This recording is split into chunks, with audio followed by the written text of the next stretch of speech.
Hi everyone, today we are going to talk about narcissistic mothers. This topic is actually more important than it might seem. Many people who grew up with narcissistic mothers end up attracting narcissistic partners later in life.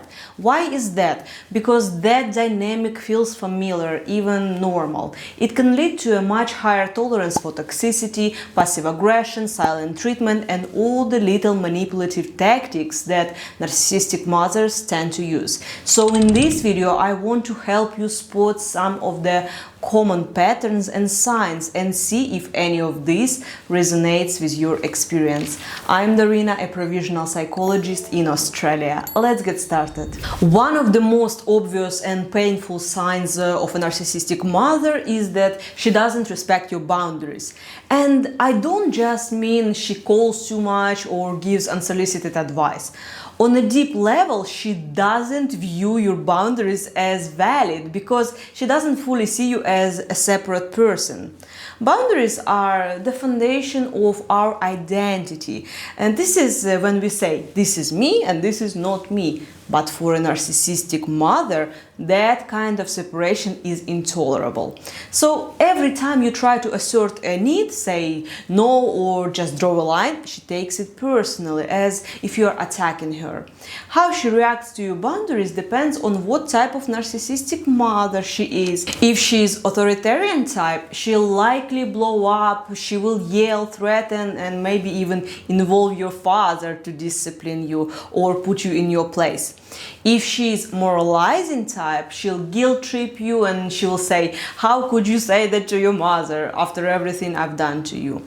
And if she's the victim type, she might go quiet, she will roll her eyes, she'll sigh, and so on and so forth. And it all designed to make you feel guilty for simply having a boundary in the first place. Another sign that often missed at first but hits hard over time is her lack of consistent empathy. She can seem cold, distant, and unaffected by what you are going through, but then out of nowhere she's overwhelmed with emotion, crying, telling you how deeply she feels everything, and so on. And for a moment you think maybe you misjudged her, maybe she really is a sensitive, deeply emotional person. But if you look closer, that emotion often has little to do with you and everything to do with her. She's not reacting to your pain, she's reacting to how your pain reminded her of her own pain. She's crying for herself. It's not that kind of empathy that makes you feel supported. It's the kind that hijacks your pain and makes you feel even more alone. And when you are truly vulnerable, when you need her warmth and support the most, she often responds with coldness or even cruelty. You might hear things like, oh, please, I wish I had you problems, or you think this is hard, you have no idea what I've been through. If she leans towards the victim role, she'll paint your situation as hopeless, like you are doomed or cursed just like her. Another incredibly common sign, and maybe a surprising one, is that narcissistic mothers often compete with their children. This can show up in all kinds of ways, comparing appearances, criticizing your achievements, or belittling your efforts. She might say she wants the best for you, but often her way of motivating you is through harsh critique.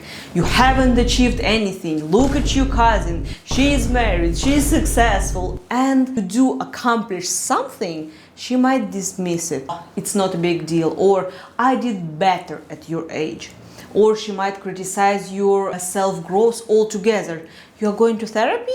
That's just a scam. Because for her, it's not just about you growing, it's about you growing away from her. And that loss of control is terrifying. This is often the same dynamic we see with narcissistic partners. They don't allow their spouses to grow or evolve because growth is seen as a threat. Another subtle but deeply damaging behavior is gaslighting.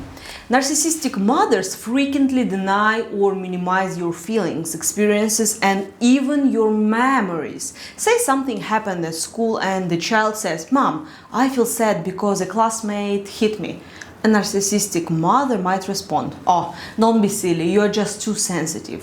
Or if the child is tired and lies down with a book, she'll say, "You are just lazy, get up and go do something." Over time, this leads to adults who second guess everything. They lose trust in their own perceptions. They don't know when they're tired or upset or need to rest because their feelings have been constantly overridden. Their inner compass is broken because mom always knew better. Another painful trait is that narcissistic mothers often position themselves as the biggest victims. You'll hear things like, "I gave up my life for you," or "If you weren't born, I would have had a successful career," or "If you weren't born, your father wouldn't have left me." The logical response is, "That wasn't my choice to be born." But logic isn't what she's looking for. Her goal is to make you feel guilty, and most likely she'll respond with something like, "I raised such an ungrateful child." And just like that, you are comforting her instead of protecting yourself. She also tends to take credit for your wins and blame you for your failures. Everything good about you is her doing, but everything bad is your fault or your father's fault. If you have siblings, you've probably noticed the role assignments. One child is the golden child, another one is the scapegoat, and someone else might be ignored altogether. Even if you are an only child, the roles can shift depending on her mood. So it's not about love, it's about control. Playing you against each other keeps her in power. And finally, one of the most painful behaviors is gossip and emotional intrusion. Narcissistic mothers often talk about you behind your back, even sharing deeply personal things you told them in confidence. And if you confront her, she acts offended. Again, it all comes down to a lack of respect and an inability to respect boundaries.